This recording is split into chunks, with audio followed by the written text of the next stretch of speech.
So someone was asking me yesterday about safe work positioning on skinny spars, say if you were limbing up or removing something like a small conifer, a fir, a pine, or a spruce or something like that. And his question was regarding just climbing while using a buck strap or a positioning lanyard and spikes. And you can certainly get up a tree and do work with only spikes to stand on and your buck strap holding you to the tree, but he was concerned about the possibility of taking a fall or slipping and having this not being enough to keep him aloft or to prevent him from falling into the spar and getting really bad bark burn or getting injured like that. And you always want to remember when you're climbing, you want a way to get up, a way to do your work, and a way to get down. And if you're just standing on spikes with your buck strap around the trunk, you've got two of those, but you don't have a way to get down in a hurry. If you found a defect in the tree, if weather was coming in, if there were stinging insects, or if your coffee is just running through you really quickly and you need to get down in a hurry, walking down on spikes with a buck strap isn't a great way to do that. It's better to have an escapable tie-in. So I'm going to show you one pretty easy way to have a tie-in with you on a spar where you may not have any branch unions, you just have a smooth column of wood. And one way to do that is to use a simple ring and ring friction saver like a lot of people climb with, but you can add one of these little rings on a prusik to make your friction saver chokeable. And I'll show you how that looks in just a second. So with the chokeable friction saver setup on here, this ring on a prusik replaces the small ring that's built into the friction saver. So that way, when you slide it around, you will be able to put this around smaller diameter logs and have it cinch down on the trunk when you sit into your climbing line. And this loop is just secured with an English prusik, which is important because that knot, while still adjustable, is loadable from both directions, meaning that if the ring pulls this way or this way against the knot, it will still bite down. So that's an important feature of this knot. I'll show it to you on the spar here real quick. Alright, so I've got my climbing line through my now adjustable friction saver. Just a simple double rope system. The only trick is now that my ring and ring is slightly shorter than the diameter of the spar, if I put my weight into this, it cinches down around the spar and it's not going anywhere. And with this ring on a prusik loop, it's easily adjustable, so as the diameter of your spar changes, you can adapt this to wherever you are on the tree. It is important to note that this the prusik replaces the small ring, so you want to make sure that you're not putting your rope through the prusik and the small ring on your friction saver, otherwise your rope is not going to be retrievable and you're going to end up climbing the tree again to go get your friction saver. So you want to go through the new ring on the prusik and the big ring, and then it'll function just like your regular ring and ring, except it'll hold you in place on the spar. Now this is a pretty good solution if you already have a friction saver, but if you don't, and you don't want to spend an extra $100 or so on some gear and you already have basic climbing equipment, there's a really great way to simulate this with just your climbing line and your regular micro pulley and carabiners that you already have. So if you're not looking to invest in some extra gear and you've already got basic climbing equipment and you want to simulate that chokeable friction saver setup, you can do it with just your climbing line and a little bit of good utilization of the proper knots. All I've got here is my double rope climbing system. It's a double braid climbing line, simple friction hitch, and then 2 carabiners and a hitch climber pulley. You could use any micro pulley and it'll work just as well.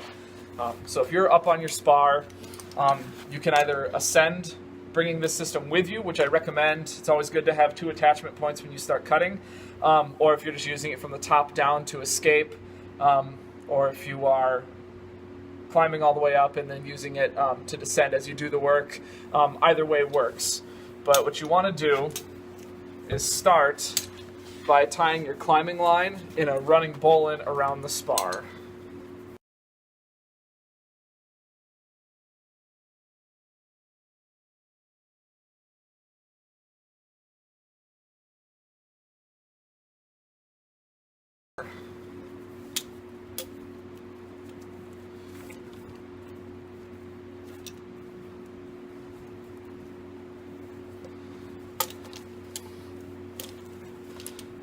So now,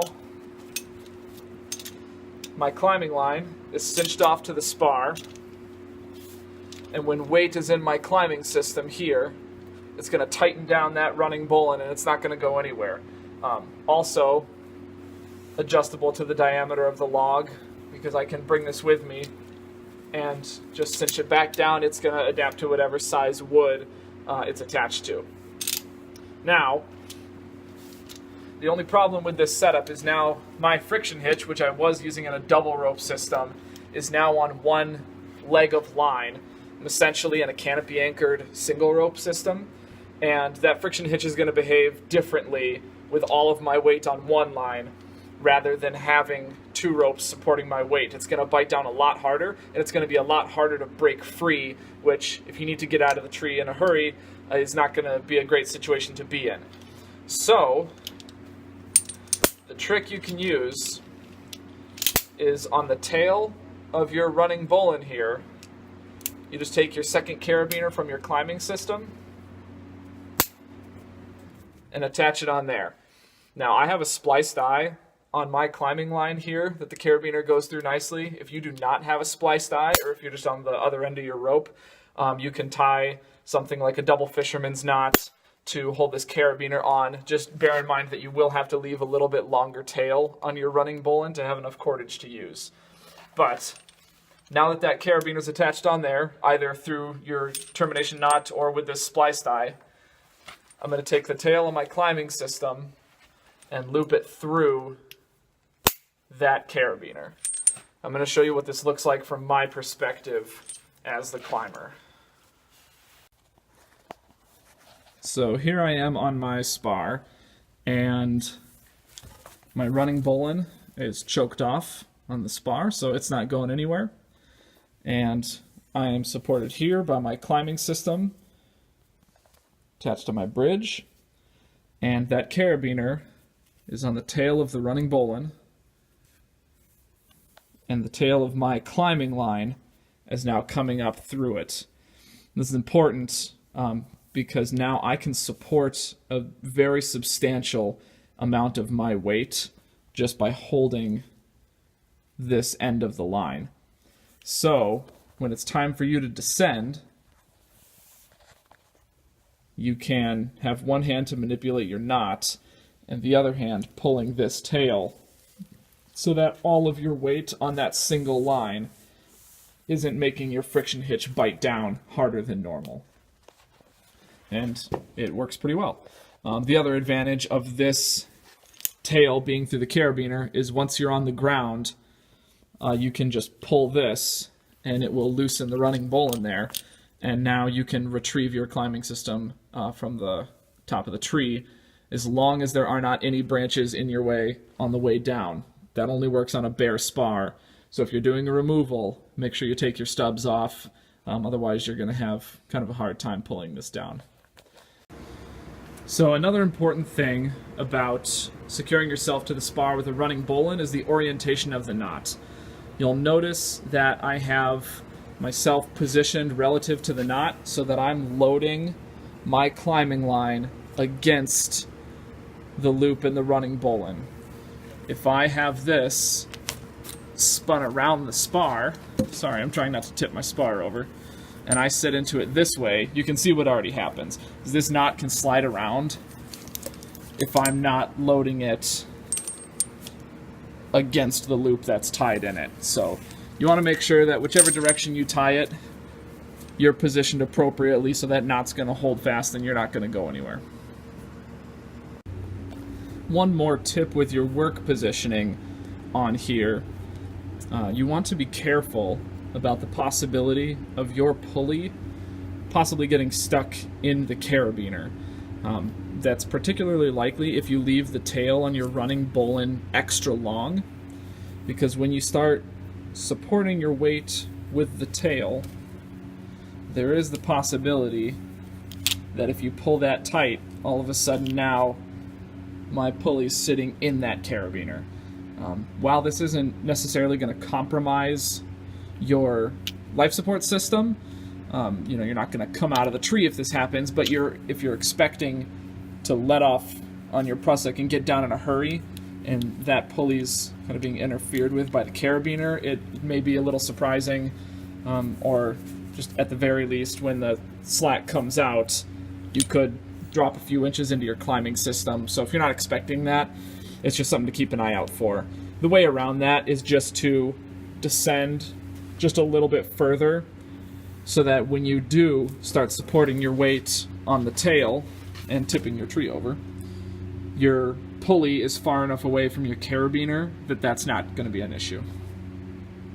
All right, hopefully that was helpful. Just showing you a couple ways to stay safe on a spar. Remember, you always want to have a way down when you're up in the tree doing work.